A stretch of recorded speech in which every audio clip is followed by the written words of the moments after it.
Hogestyn. Welcome, welcome. I have been officially laid. Better be laid by Lisa Rinna than Ty Treadway. Let me tell you that right now. Welcome to Soul What a Talk, great Trey. group. Hey, this is tough being in Hawaii, isn't it? Wow. Yeah. Not bad, how'd you huh? pull that off? Hey, you know, we got ways. We got know our people. ways. That's right. Oh, pineapple. Uh-oh. Yeah, there we go. Okay. So this is kind of a special trip for you and your wife, huh? First time in 20 years, I have my woman to myself for 4 days. Well, Lisa, you know, kids. I know, Drake. You know, You got to take that time. You know, but yeah, the thing is when you're raising the kids. And you have 4 of them. 4 of them. Correct. And the oldest one is 4. 26. She's getting married in June. She's a 4th-year medical student. Wow. We have a son, 21, who's on General Hospital. How great is that? So I'm just raising little soap studs, you know. There you go. And we have a daughter who's a junior at University of California, Irvine, and the youngest baby is a junior in high school, but yet Victoria feels they can't do without her. So how did you get her to come here? You know, she didn't sleep all last night. No, seriously? No, seriously. You know, and I said, honey, we can go home Saturday if you want. She goes, no, I think I'll be okay by then. But she's up there on the 9th floor. She's probably watching, and Hi, she's talking to Victoria. Whitney. Hi, honey. Well, I am so excited that you came. Oh, Long time coming. Yes. Well, you know, they work us hard on that show. You know that. I know. Especially you. You know that. And how long has it Knock been? on wood. Yeah. It will be 20 years on January 10th. Unbelievable, Drake. Yep. That's one of the dates you just don't forget. But I want to hear more about you and Victoria, because this is possibly one of the most romantic stories I have ever heard. think This it is is, like actually, Ty. the longest love story I've ever heard Ty, as well. let me tell you, everything that I bring to Days of Our Lives, I practiced on my wife. And, and before that, I practiced on her when she was like 12 years old. Of course, I was only 15, so yes, we go back a long, long way. And I met her at a baseball field. I chased her home. She was riding on the... She was playing baseball, or? No, she came to the ballpark, and she's riding on the handlebars. Lisa Miller's riding the bike, and they broke into the game. In the 7th inning of the game, they rode around me out in center field just to see what you look like. The next ball is hit to left center field. I caught it on the dead run. I turned around, whistled to Steve, who drove me to the park. So they're on their bikes riding. I'm running after her. Steve's behind in the car, and we pulled up to the house. They ran inside. I knocked on the door, and her mother says, "Don't you ever follow my daughter home again." And slammed the door, and Steve pulled up and said, "Hoagie, it's a miracle. I swear. My uncle lives across the street." I'm serious. Knocked on the door. The aunt answers, "Oh, Steve, I haven't seen you since Jimmy went away." "Yeah, great. You still have that pool table in the basement?" "Yeah." So we went down, played pool, kept an eye on Victoria's house across the street. About a half hour later, they got in the car. We got in Steve's car, followed him back to the park. There was a water show going on. She's sitting there. I'm still in my baseball uniform, and I just sat up next to her and said, "Hi, I'm Drake." And that did And we started at 15 and 12, and we carried that romance on until the day I was drafted by the Yankees, and she said, "See you later." Now, why? She really? That was She said, it? "See you later." She didn't want to marry a professional baseball She player? was smart. She knew the baseball Annie thing. Yeah. Leagues to leagues. My first year, I went from Oneonta to Fort Lauderdale. I moved around a lot the first year. She leaves me, right? But in baseball, I can do it. 4th of July, we're playing Elmira, the Red Sox, Yankees and Red Sox. You know how that is? Oh, yeah. And I hit a grand slam home run. My parents came to that game, first game they've ever watched me play, hit a grand slam, and we win, you know, and I'm excited, and they're excited, and I get on the team bus, and my mom's there, and the fireworks are going off. Mom says, "Oh, honey, that was a great game. Oh, I found something in the paper you might like to look at." And she gave me something and whatever, and I got on the team bus, and all the Dominicans have their boom boxes going, and the music's rocking, and the fireworks are going off, and I'm excited. And then I pull out this article, and Victoria just got married. Wow. You talk about, now these are emotional levels. You talk about going from the penthouse to the outhouse in like in 2 seconds. Yeah. Seriously, Wow. you are just, I was defeated shell of a man. I told her, "Turn those damn music off, will ya?" They're all like, "What the hell's the matter with Hoagie?" You know, and it was 7 years later, she called me out of the blue. Thank you. Because you were on television at this point, Well, yes? you know what? Here's the deal. Here, I know I talk too much. Here's the deal. No. Drake, it's a talk show. Yeah, it's it's okay. a talk show. You're Okay. supposed It's to. okay, right? Yeah. Yeah. Okay. And you know what? It's a great story. Okay, Yeah. Where's your cameras? Where's your cameras? got I want them you to all shoot over my the place. foot. Can you get in He's there? got a few Oh, he's scars got there, like a ladies little- and See those gentlemen. scars? See those Yeah. railroad tracks? And here's Yeah. one on this one. These are artificial joints. Oh. I have artificial joints there. I have an artificial neck now and everything else. Really? That's another story. That's, Oh. that's another show. All Okay. baseball injuries, or? Yeah, this is all broken neck Wow. and everything, and artificial joints. So I blew my foot up, and the writing was on the wall.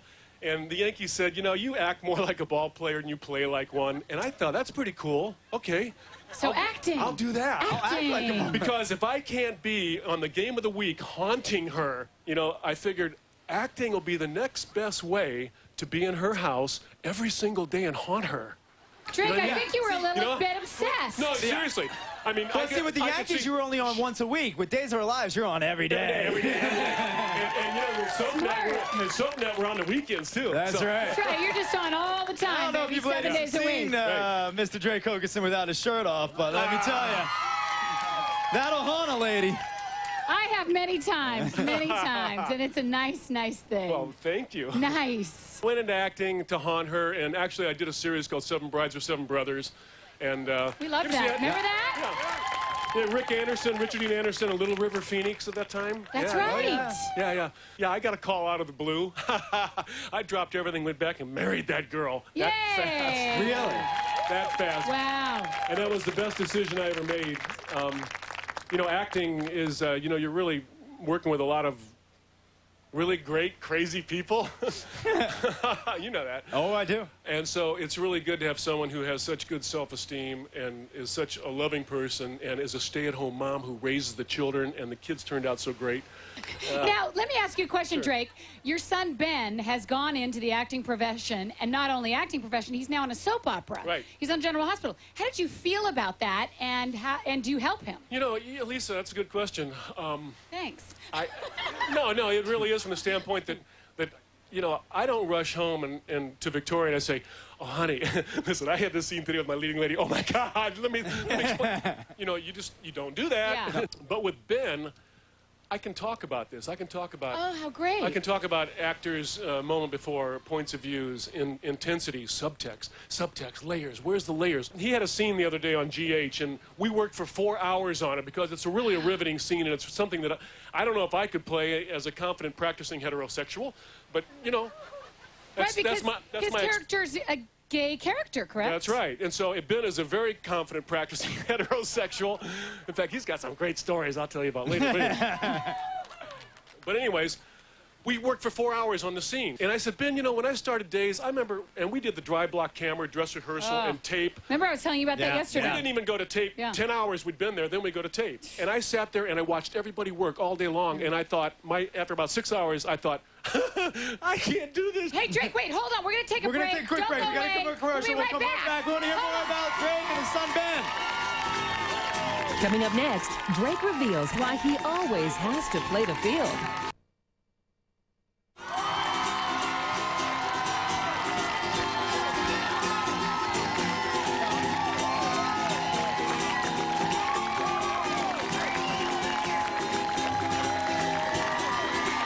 All right, we're back with Days of Our Lives. Drake Hogestyn at the Hilton Hawaiian Village Resort and Spa in Waikiki Beach. Woo! We were talking a little bit about your son, Ben, who's going to be playing Lucas or is playing Lucas now on General Hospital. What was the best advice you gave to him as an actor? The best advice. You're such an intense, amazing actor. Just let me tell you, working with Drake Hogestyn is like a beautiful acting class every day. This is the hardest working man. That's very sweet. You really, I mean, I learned so much from you. That's very sweet. I'm very passionate You about are what I do. so passionate. I'm really respectful for what actors do. It's If amazing. you really like getting into your character, and probably the best thing, and Ben's grown up in this all his life. He just sees Dad go to work, Dad comes home, Ben goes to work with me, starts dating Kirsten Storms on the show, and decides Who he's going to be playing across from now is Maxie his on General first scene Hospital, was right? with Kirsten. It was like, you know, and they were like boyfriend and girlfriend for a couple that's of years. great. Yeah.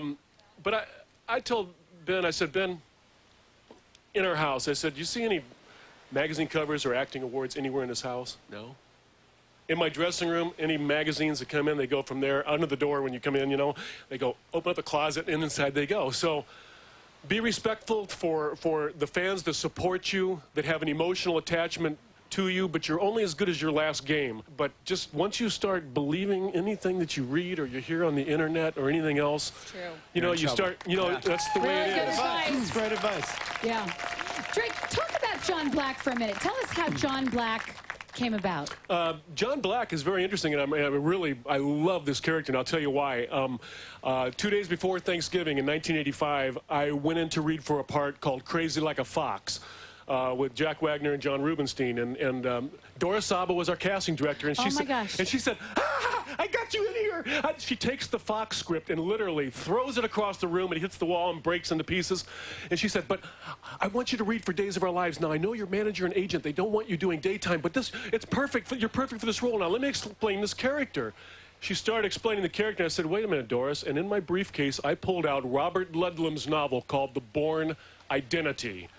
I said, are you talking about Jason Bourne? And she said, oh, my God, that's where they got the role. It'll run from February sweeps through May sweeps. Here we are, 20 years later. Isn't that amazing? That is amazing.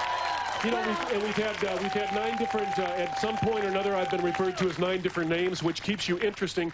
And when I talk about bringing subtext into a scene, when you come in and work with somebody, you get a lot of subtext. You have a lot of information that's been given you over 20 years. So. I had never gotten a chance to meet you, but I know Lisa worked with you. So when I knew you were coming on the show, I asked Lisa about you, and I said, you know, what's he like? Tell me a little bit about Drake. And the one thing she kept telling me is that, you know, Drake is one of the most generous actors you will ever meet. In fact, while I was on Days of Our Lives, he used to give me his parking spot. Is that true? You know what? Oh, you're gonna. Okay. Okay, now, do you want to go there? Oh, absolutely. Are you kidding me? Jeez, Okay. you're so bad. Okay. Usually, if I have an early call in the morning, I will come in. I get up at 4:48, and I'm at the studio by 5:30, and I work out for an hour and a half before I go on. Now, if I have a later call, I pull in there, and it's like, huh, there's a car in my parking spot. Okay, I've only had it for 20 years. No big deal. So I'll call up the guard and I'll say, well, there's someone in my parking spot. Is there another place where I can park that won't impede upon any of my castmates? So I go, yeah, sure, Drake, take that one. So, okay, the next day I come in there and that same car's there. The next day I come in there, that same car's there. Okay, whose car is this? That's Lisa Rena. I back her in. She's going to come to me. Do you remember this? Do you remember her backing you in? Or? I remember nothing, by the way. Absolutely nothing. Okay, all you knew is, hey, there's an open space by the door. So listen, so she's done working, right? She was up early in the morning, so she's done.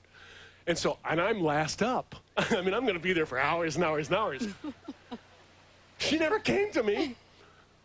And your car was still there.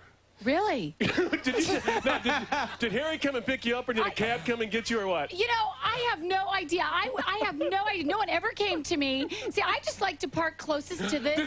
Said. I went upstairs and I said, why does Lisa park there? She goes, well, because she said she'll just pull in to the open space closest to the door. Yeah. Because they would try to park me in Siberia. Now, Ty, aren't you glad you brought this up? Oh, absolutely. Okay. I love it. Okay, I want to know, what are you going to do at the hotel? What are you going to do while you're here with your wife, Victoria, in Hawaii? What romantic things are you going to do? You mean, I'm getting off that subject right now. What do you think? Well, I mean, I can only hope. Yeah. What do you I can some only beautiful sunset. hope. For God's sakes. A bed of you and me and you, and that's... Well, Drake, thank you so much for coming on. We're going to have a soap talk in November. We're going to have soap talks celebrating today's 40th anniversary. So we hope you come back and join us. We'll be there. Perfect. Drake, thank you. Drake, thank you so much. Thank you. Well, go away. We'll be right back.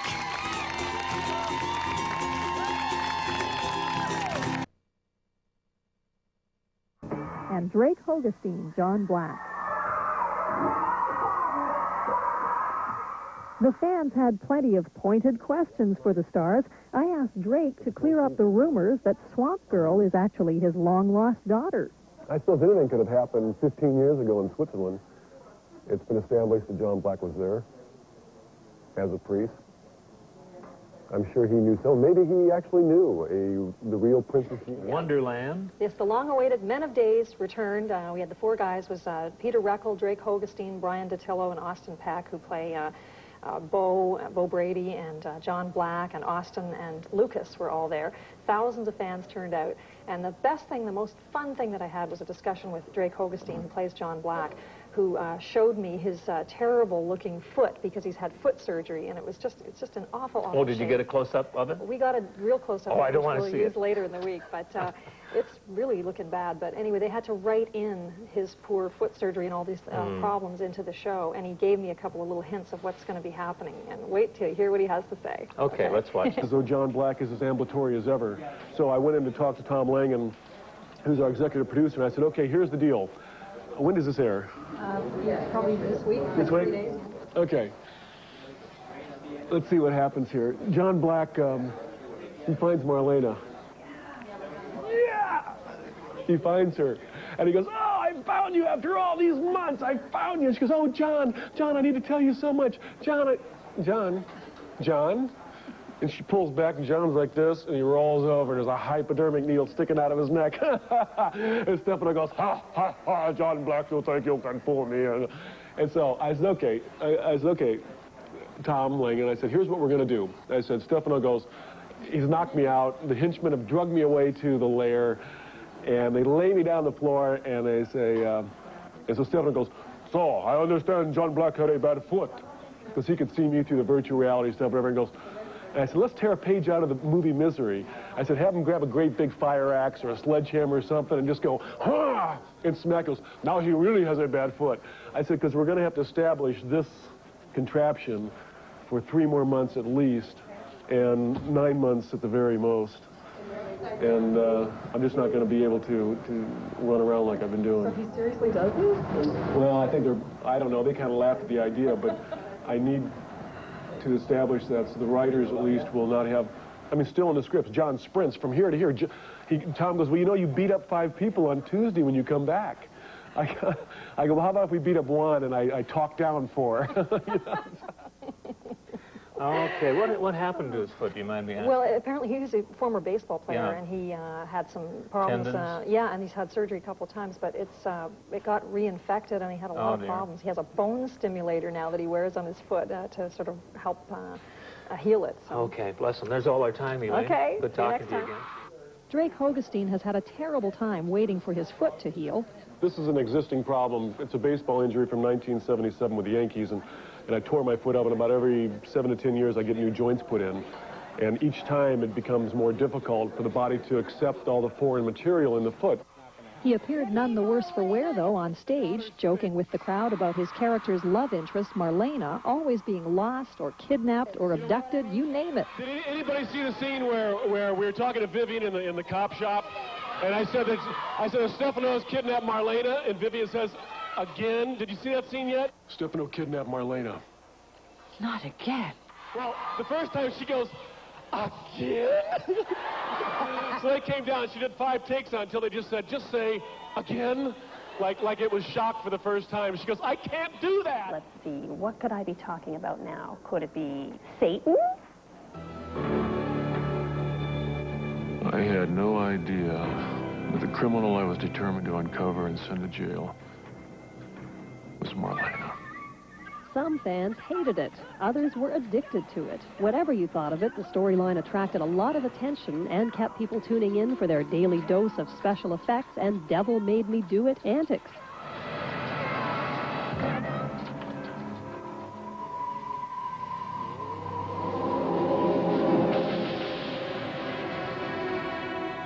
No! No one can stop this! I can! There was nothing like watching John Black as good, clean-living Father John.